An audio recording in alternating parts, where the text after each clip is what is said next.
Hello and welcome to my channel. In this video we will be looking at the psychodynamic explanation of gender development, Freud's psychoanalytic theory, which you need to know for AQA A-level psychology in the subtopic of gender. I hope you enjoy this video and find it helpful. Let's get started.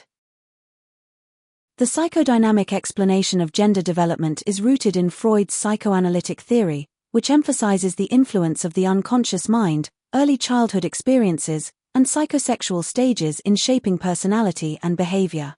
According to Freud, gender identity emerges primarily during the phallic stage of psychosexual development, around ages 3 to 6, when children become aware of their own genitals and the physical differences between males and females. During this stage, Freud proposed two key complexes that underpin the development of gender identity: the Oedipus complex in boys and the Electra complex in girls. The Oedipus complex describes a young boy's unconscious sexual desire for his mother and feelings of jealousy and rivalry toward his father. The boy perceives his father as a threat and fears that he will be punished for these feelings through castration, a fear known as castration anxiety. To resolve this intense conflict, the boy begins to identify with his father, aligning himself with the male role model and internalizing his attitudes, values, and behaviors. This process is called identification, and it marks the beginning of the boy adopting a masculine gender identity. Through internalization, these attitudes and norms become a permanent part of the child's superego, helping to form a stable sense of gender identity and morality. In contrast, Freud proposed that girls experience the Electra complex, a concept later developed by Carl Jung. In this complex, the girl experiences penis envy upon realizing she lacks a penis, which she interprets as a sign of inferiority. She blames her mother for this perceived deficiency and develops a sexual attraction toward her father. However, this desire is eventually repressed, and the girl begins to identify with her mother, accepting her female role. Through this identification, the girl internalizes her mother's values and gender norms, which helps establish her feminine gender identity. Identification and internalization are central to the psychodynamic explanation.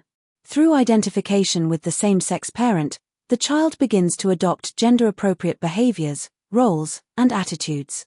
Internalization ensures that these traits become part of the child's enduring personality. Thus, Freud argued that gender development is the result of unconscious emotional conflict and its resolution during the early years of life. A strength of the psychodynamic explanation of gender development is that it was one of the first to consider unconscious processes in development. Freud's model introduced the idea that unresolved internal conflicts, such as repressed desires, could shape a person's identity and behavior later in life. This opened up psychology to consider the inner world of the mind, which has influenced modern models like the cognitive and psychotherapeutic approaches. This is a strength because it highlights Freud's contribution to the broader development of psychological thought, even if his specific theories lack scientific rigor.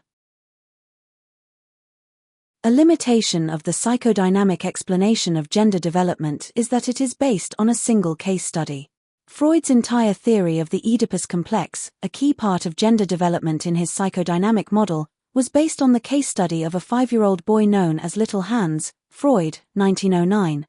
This makes the foundation of the theory both anecdotal and extremely limited in scope. The case was also reported secondhand by Hans' father, who was known to be a strong supporter of Freud, introducing clear bias. This is a limitation because it suggests that the theory lacks generalizability and objectivity, making it difficult to apply the findings universally or scientifically. A limitation of the psychodynamic explanation of gender development is that it lacks predictive validity. According to the Oedipus complex, children require a traditional mother-father household to resolve gender identity, yet research by Patterson, 2004, shows children raised by same-sex parents develop typical gender identities. This undermines Freud's claim that a male and female parent are essential for healthy psychosexual development, suggesting that factors other than unconscious sexual conflicts shape gender identity. This is a limitation because it suggests that the theory fails to accurately predict developmental outcomes in diverse family structures. A limitation of the psychodynamic explanation of gender development is its reliance on subjective interpretation. Freud interpreted Hans' fear of horses as symbolic of castration anxiety and repressed desires for his mother, fitting neatly into the Oedipus complex despite alternative explanations being possible, e.g., simple trauma from seeing a horse accident. Since Freud used symbolic and interpretive reasoning rather than empirical observation, his conclusions are not testable or replicable. This is a limitation because it suggests the theory is unfalsifiable and more philosophical than scientific. A limitation of the psychodynamic explanation is its apparent gender bias. Freud's concept of penis envy suggests female development is marked by feelings of inferiority compared to males, and he admitted to not fully understanding women. This reflects the sexist attitudes of Freud's time and lacks a scientific basis. Reinterpretations by Lacan suggest these ideas reflect social power structures rather than biology. This is a limitation because it suggests Freud's theory is culturally and historically biased, making it problematic for modern psychological understanding of gender. Thank you for watching. If you have enjoyed this video, please like and subscribe for more content like this. Bye.